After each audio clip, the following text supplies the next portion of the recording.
నేను ఫీల్ అవుతున్నా. వెంకటేశ్వరరావు గారు, ప్రజల కోసమే, ప్రజల కోసము. వెంకటేశ్వరరావు గారు, నేను అంటున్నది అదే.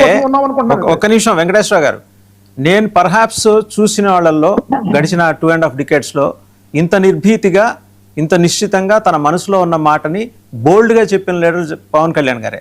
నేరగాళ్ళని నేను మా కులం కాబట్టి వెనకేసుకొచ్చే ప్రసక్తి లేదు, అండ్ నన్ను కులాల రొచ్చులోకి లాగమాకండి అని కూడా అన్నాడు ఆయన.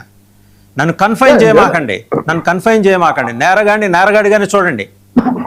అదే సార్, ఇవాళ కొంతమంది వచ్చారు, కొంతమంది వచ్చి ఏం మాట్లాడుతున్నారు, మీ కులపాన్ని చంపితే నువ్వు బయట రావు, నీ కులపాన్ని చంపేదేంటి? మేబీ ఇదేమి కొత్త కాదు కదా మనకి.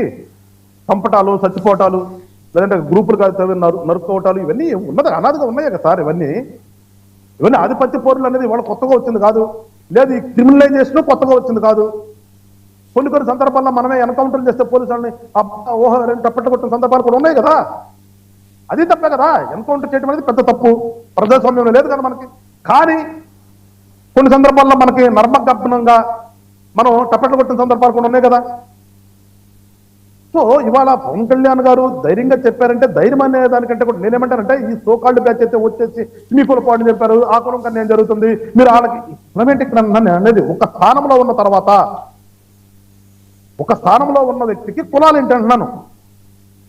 కుల సంఘాలు చాలా ఉన్నాయి, కుల సంఘాలుగా ఖచ్చితంగా వాళ్ళకి అదే ఉంటుంది. ఇంకా ఆ కులం కోసమే పోరాడుతున్నాము, ఈ కులంలో ఉన్నటువంటి ప్రజల కోసం మేము పోరాడుతున్నాం అన్న వాళ్ళకి ఖచ్చితంగా వాళ్ళకి ఆ కులమే కాబట్టి ఆ కులం గురించి మాట్లాడతారు, అది ఓకే.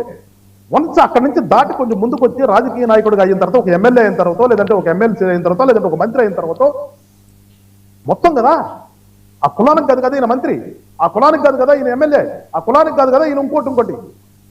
మరి అప్పుడు అందరూ ఉన్నప్పుడు ఎట్లా కులం గురించి మాట్లాడతారు? పోనీ ఏమైనా తప్పు చేయకుండా చేస్తే ఓకే, అది ఒకటి. ఇక్కడ తప్పు చేసేదని మనకు కనిపిస్తున్న వ్యక్తిని ఏదైనా చేస్తే జరిగితే దానికి ఎట్లా జరగాల్సి జరుగుతుంది. మన చట్టాలు ఉన్నాయి కదా. ఇక్కడ ఇప్పుడు నిన్న జరిగిందే తీసుకుందాం ఇన్సిడెంట్, ఏదో పర్టికులర్ మన దీంట్లోకి వద్దాం, విజయవాడ జరిగిన ఇన్సిడెంట్కే వద్దాం మనం. ఎస్, తను ఎవరైనా సరే తప్పు పడతారు ప్రజాస్వామ్యంలో ఉన్న